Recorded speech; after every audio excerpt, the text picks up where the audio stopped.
بسم اللہ الرحمن الرحیم۔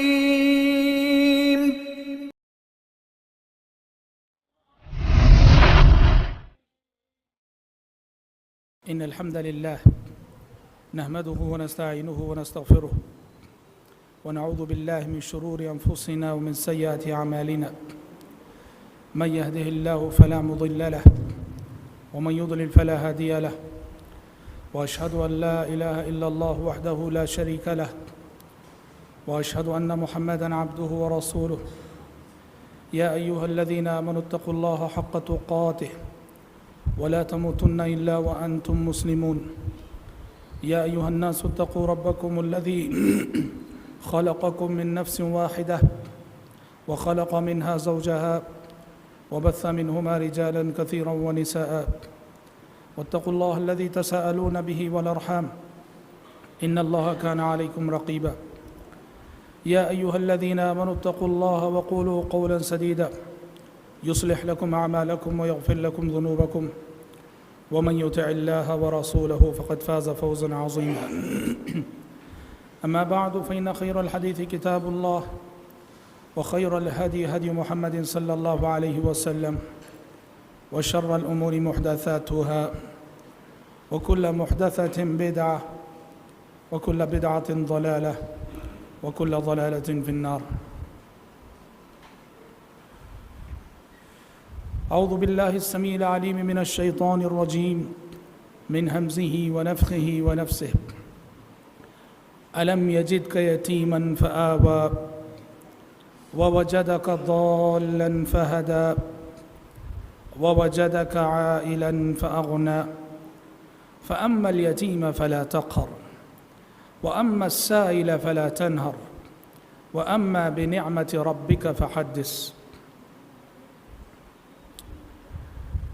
اللہ تبارک و تعالیٰ کا بے انتہا شکر و احسان ہے کہ جس کی توفیق سے ہم سب سیرت رسول کو سننے سنانے اور پڑھنے پڑھانے کے لیے یہاں جمع ہوئے ہیں. کل کے درس میں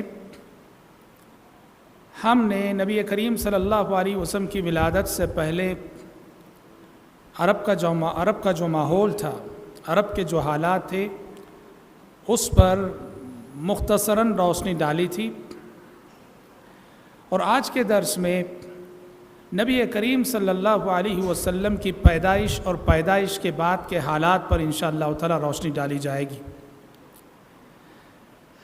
دیکھیے، نبی کریم صلی اللہ علیہ وسلم کی ولادت اور آپ کی پیدائش سے پہلے مکے میں دو عظیم واقعے ہوئے، اور یہ دو واقعے حقیقت میں یوں کہنا چاہیے کہ آپ صلی اللہ علیہ وسلم کی ولادت اور آپ کی پیدائش کی جانب قدرت کی جانب سے ایک اشارہ تھا. آپ صلی اللہ علیہ وسلم کی آمد اور دنیا میں آپ کے آنے کی تمہید کے طور پر قدرت نے دنیا والوں کو دو عظیم نشانیاں دکھائی. جسٹ آپ کی ولادت سے پہلے سب سے پہلا واقعہ یہ ہوا کہ زمزم کا کنواں دریافت ہوا.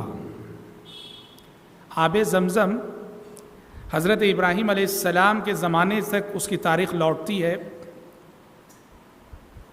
ابراہیم علیہ السلام کے زمانے کے بعد جب بعد کی نسلیں آئیں، مکہ جو ہے ویران ہو گیا تھا، اور نتیجے میں زمزم کا جو کنواں تھا، زمزم کا کنواں، اس کے علامات، اس کے نشانات مٹ چکے تھے. کوئی نہیں جانتا تھا کہ زمزم کا کنواں کہاں تھا. بس یہ تھا کہ مکے میں ایک کنواں تھا جسے زمزم کہا جاتا تھا، جو ابراہیم علیہ السلام، اسماعیل علیہ السلام کے دور میں جہاں سے پانی نکلا کرتا تھا، سارا مکہ اس سے سیراب ہوتا تھا. کوئی نہیں جانتا تھا کہ مکے میں اس کا مقام کہاں ہے، وہ جگہ کہاں ہے جہاں کے زمزم کا کنواں پایا جاتا تھا.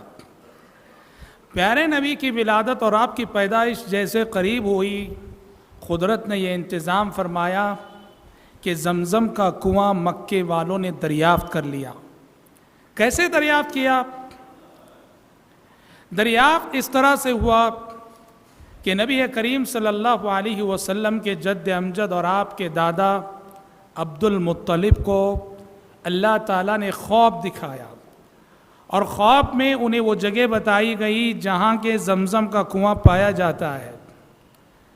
عبد المطلب نے اس مقام کی کھدائی شروع کی جو خواب میں جو مقام کے دکھایا گیا تھا، تو واقعتاً زمزم کے علامات، زمزم کی نشانیاں، زمزم کے آثار، زمزم کے ثبوت ملنے لگے۔ جب مکے میں یہ خبر مشہور ہوئی کہ عبد المطلب کھدائی کر رہے ہیں اور زمزم کے پروف ملنے لگے ہیں انہیں، اور سارے لوگ آ گئے عبد المطلب سے مزاحمت کرنے لگے اور کہنے لگے کہ یہ ہمارا حق ہے، ہم کھدائی کریں گے، کیونکہ زمزم کو دریافت کرنا بڑے شرف کی بات تھی، بڑی عزت کی بات تھی۔ انہوں نے عبد المطلب سے آ کر تکرار کی، کہا کہ ہم تلاش کریں گے، ہم کھدائی کریں گے، ہم زمزم کو دریافت کریں گے۔ بالآخر کافی تکرار ہوئی، اللہ تعالیٰ نے یہ اعزاز عبد المطلب کے مقدر میں لکھا تھا، اللہ کی تائید عبد المطلب کے ساتھ رہی۔ کافی تکرار کے باوجود بالآخر زمزم کی کھدائی کا شرف اور اعزاز عبد المطلب ہی کو حاصل ہوا۔ اور جب عبد المطلب کو یہ اعزاز حاصل ہوا، انہوں نے زمزم کے کنویں کو دریافت کیا، کھدائی کی، ایک نذر مانی انہوں نے، اللہ تعالیٰ سے ایک عہد و پیمان کیا انہوں نے کہا کہ اگر اللہ تعالیٰ مجھے زندگی میں 10 بچے دے دے، 10 ایسے بچے جو میرے باڈی گارڈ ہوں، میری حفاظت کرنے والے بچے، اگر 10 بچے اللہ دے دے گا، اس میں سے ایک بچے کو میں اللہ کے نام پہ قربان کروں گا، ذبح کروں گا۔ اور عبد المطلب کو 10 بچے اللہ نے دے دیے۔ ایک روایت کے مطابق انہیں 13 لڑکے تھے، ایک روایت کے مطابق 11 لڑکے تھے، ایک روایت کے مطابق 10، بہرحال 10 اولاد تو ہو گئی۔ اب نظر پوری کرنی ہے انہوں نے اپنے 10 بچوں کے نام لکھ کر قرآن ڈالا، اور قرآن نکلا تو کس کا نام نکلا؟ عبداللہ کا نام نکلا۔ وہ عبداللہ جو آگے چل کر ہمارے نبی حضرت محمد صلی اللہ علیہ وسلم کے باپ بننے والے تھے۔ عبد المطلب نے اپنی نظر پوری کرنے کے لیے قرآن ڈالا تو عبداللہ کا نام نکلا۔ عبد المطلب نے اپنی نظر کے مطابق ہاتھ میں چھری لے لی، عبداللہ کو لٹا دیا ذبح کرنے کے لیے۔ لوگوں نے انہیں بہت سمجھایا، بہت منع کیا، اتنا حسین و جمیل بچہ، اتنا سمجھدار بچہ ایسا نہ کریں۔ عبد المطلب نے کہا پھر میں اپنی نظر کا کیا کروں، اللہ سے جو میں نے وعدہ کیا اس کا کیا کروں؟ لوگوں نے کہا کہ یہ ایک کاہن عورت ہے، ذرا اس سے مشورہ کر لینا۔ عبد المطلب اس کے پاس گئے، اس نے مشورہ دیا کہ عبد المطلب ایسا کرو، پھر قرعہ ڈالو، ایک قرعے میں عبداللہ، ایک چٹی میں عبداللہ کا نام، دوسری چٹی میں 10 اونٹ کا تذکرہ، اور دیکھو قرعہ کس کے نام نکلتا ہے۔ اگر اونٹوں کے نام والی چٹی نکلتی ہے، 10 اونٹ ذبح کر دو، تمہاری نظر پوری ہو جائے گی۔ لیکن اگر عبداللہ کے نام کی چٹی نکلے تو 10 اونٹ کے ساتھ پھر مزید 10 اونٹ کا اضافہ کرو، 20 اونٹ ہو جائیں، پھر قرعہ ڈالو۔ 20 اونٹ والی چٹی نکل جائے تو 20 اونٹ کو ذبح کر دو، تمہاری نظر پوری ہو جائے گی۔ لیکن اگر پھر عبداللہ کے نام کی چٹی آ گئی تو پھر 10 اونٹ کا اضافہ کرو، اور 30 اونٹ ایک طرف، عبداللہ ایک طرف۔ اس طرح اس نے مشورہ دیا، اور عبد المطلب نے اس مشورے پر عمل کیا۔ قرآن ڈالتے گئے، پہلی مرتبہ ایک طرف عبداللہ، دوسری طرف 10 اونٹ، قرآن نکلا عبداللہ کے نام کا، ذبح نہیں کر سکتے تھے، 10 اونٹ کا اضافہ کیا۔ پھر قرآن ڈالا، ایک طرف عبداللہ، دوسری طرف 20 اونٹ، قرآن نکلا عبداللہ کے نام کا، اللہ اکبر۔ پھر 10 اونٹ کا اضافہ کیا، پھر قرآن ڈالا، ایک طرف عبداللہ، دوسری طرف 30 اونٹ، نام نکلا پھر سے عبداللہ کا، یہاں تک کہ کتنے ہو گئے؟ 100 اونٹ ہو گئے۔ جب 100 اونٹ ہو گئے، اس وقت جب قرآن ڈالا گیا تو 100 اونٹ والی چٹھی اٹھی، تب عبد المطلب نے یہ 100 اونٹ بھی ذبح کر دیے۔ اور اہل علم لکھتے ہیں کہ عربوں میں ایک جان اگر کوئی ناحق کسی کا قتل کر دے، ایک جان کی دیت 10 اونٹ تھی، عبد المطلب کے اس واقعے کے بعد سے عربوں نے ایک جان کی دیت کو 100 کر دیا. اگر کوئی ناحق کسی کی جان لے لے تو اس کے بدلے میں اسے 100 اونٹ دینا پڑے گا مقتول کے وارثین کو. اور اسلام نے بھی اس قانون کو تسلیم کیا. اسلام میں بھی اگر کوئی ناحق کسی کا خون کرتا ہے، اصل بدلہ تو یہ ہے کہ اس کو بھی قتل کیا جائے، لیکن اگر مقتول کے وارثین آدھا معاف کر دیتے ہیں تو اس کے بدلے 100 اونٹ دیے جائیں.